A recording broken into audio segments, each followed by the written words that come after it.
You and I have spent the past couple of years just really looking forward to seeing a fully healthy Pacers team. Yeah. And this is just so disappointing because TJ was so exciting. Let's move to the Indiana Pacers now. And this damn team, man, they just, I don't think we're ever going to see their starting five together because there was a report, or not even a report, the team issued a statement earlier this month. The stress fracture in TJ Warren's left foot is healing during the rehabilitation process, but not at the pace previously anticipated. He remains out indefinitely, and further updates will be provided as warranted. So that is the last we've heard about TJ Warren, but that does not sound great about his early season availability at the very least.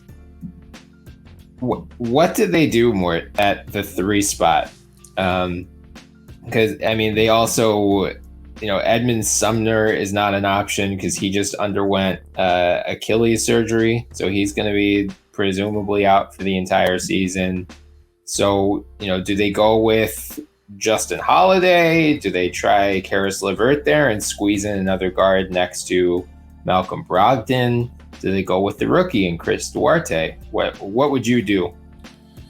Well, first and foremost, I'm so annoyed at this. I mean, that's not TJ Warren's fault, of course, but you and I have spent the past couple of years just really looking forward to seeing a fully healthy Pacers team. Yeah. And this is just so disappointing because TJ was so exciting. When he landed in Indiana, he started realizing what he could do.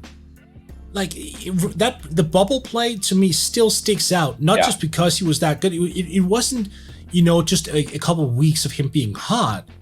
It was him realizing, oh, hell, I have another level. Like it was a aha moment, and we've just yet to see him play outside of 4 games last year, in a large role where he has that new mindset with him. So this is just such a punch gut. To answer your question, Justin Holiday, to me, just because he's such a seamless insertion into a starting lineup, he's a 3-and-D guy. Just pass him the ball, let him shoot. You won't have to tailor anything around him. Mm-hmm. And I think that kind of matters. Like, you're still going to start Sabonis and Turner until one of them is traded. Yep. So why not just give that lineup some symmetry? And you get that with Justin Holiday. Yeah, I mean, he started 52 of the 72 games last year with Warren sidelined for, as you mentioned, all but 4 games. I forgot to mention Torrey Craig is another possible option. So the good thing is they do have, this is not a Cleveland situation where it's like, we just don't have wings at all. So we're totally screwed here. Like they do have a number of options to throw there.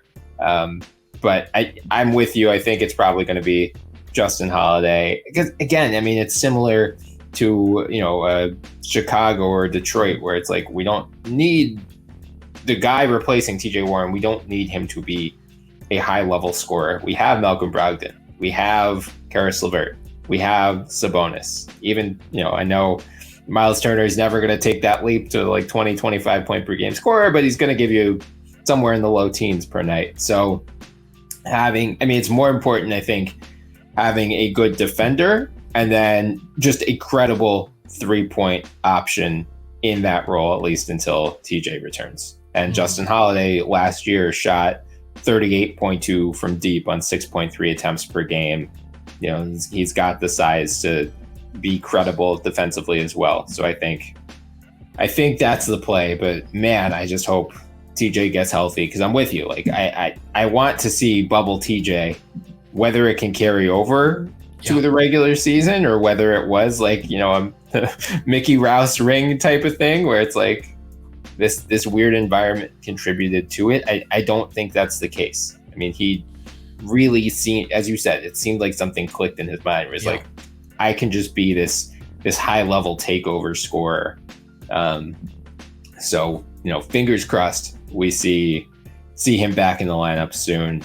Would Justin Holiday be the best wing on Cleveland right now? I mean, Okoro has more upside, but if you're talking about like who's now, the most, yeah, it's close. Definitely the second best wing, if nothing else. I would take him over Cedi Osman. Right. All right. Oh, Enough said. That's rough. The other big storyline for Indiana is the change of head coach. Much to the delight of our friend of the podcast, Caitlin Cooper, who does not need to post clips this year, basically asking, what the F are you doing on defense? Nate Bjorkgren, one and done. A turbulent tenure is now over. They swapped him out for Rick Carlisle, who, obviously had a lot of success with the Dallas Mavericks over the past decade or so. How much of an upgrade do you think Carlisle is going to be over the dynamic Nate Bjorkgren? I mean, this is like someone who hasn't earned more than $1.25 an hour winning the national lottery of $400 billion. Like the difference is going to be so drastic. I mean, look, you had a guy who was a coach who was a locker room issue. Yep. And now you're replacing that with one of the greatest coaches in the newer generation, or over the last generation even as well. Like, yeah, of course it's going to have a tremendous effect. Respect is important. Buy-in is important. Nobody bought in. Nobody liked Nate Bjorkgren. I mean, Rick Carlisle? Are you kidding me? He's going to come in with the immediate respect level of every player. Every player is going to be just glued to his every word, at least over the past or over the first couple seasons. No, it's night and day. It's absolutely night and day. I mean, I don't want to sit here and put a number on it just in terms of how many more wins will Carlisle be worth compared to Bjorkgren, but I have to assume it'll be substantial, and it would even be more substantial if TJ Warren was actually playing. So, yeah, no, huge upgrade. Huge in terms of just personnel-wise, chemistry, on-court cohesion, trust level amongst each other from a player perspective. Yeah, no, huge, enormous difference, Brian. Yeah, I mean, Carlisle does have the reputation of being difficult at times as well, especially on point guards. So his relationship with Malcolm Brogdon will be something to at least keep an eye on this season. Mm-hmm. But I don't think it's going to turn as toxic as the Bjorkgren situation seemed to turn pretty quick. I mean, we were hearing rumblings at like mid-season about this. This wasn't even a Doug Collins, like piss everyone off in year 3 type of thing. It was like piss everyone off 30 games into your first season. That's not a great time. But yes, I think, given the success that he had with Dallas, you come in, flash that ring the first day, and that is going to command the respect, or should at least command the respect, of a Pacers team. And, they've made the playoffs in 5 of the past 6 years, but they haven't gotten out of the first round since Paul George was there almost a decade ago at this point. So they need that kind of next step up. And I mean, hell, like you gotta wonder how much regret they have, seeing how last year played out with Bjorkgren being such a disaster, Nate McMillan taking over Atlanta, guiding them immediately to the Eastern Conference Finals. Luckily, I think this could be a situation where it works out for all parties, because getting an established coach like Rick Carlisle, I think everyone's going to be happy in this situation. Agree. One of their notable losses this offseason was Doug McDermott, who went to the San Antonio Spurs. Last year, he only started 29 of his 66 games, but he came off the bench, played 24 and a half minutes, shot 39 from 3, 53.2 overall, averaged 13.6 for them. Among the guys, remove Warren because he played 4 games, Oladipo played 9 games. So he was their 4th leading scorer effectively. He was ahead of Miles Turner. Who do you see stepping up into the McDermott role this season? Yeah, that's a little bit tougher because McDermott was sliding up to the 4 a lot. I don't think you can ask that of Jeremy Lamb. Not really. So McDermott is just that bit bigger. but he's also very fluid in his motions. So you can't really put Torrey Craig into that role of him running around screens because Craig is very mechanical in the way that he moves. So to answer your question, I don't think there's anyone who steps up in the role of McDermott. I think it has to be one of those things where everyone kind of do their thing, and then you just replace it from within through a series of players. So maybe you kind of funnel more shots towards Justin Holiday. Maybe Karis LeVert gets more jump shots. Maybe that's the way to go, because there isn't that one player on the roster who can mimic what McDermott did.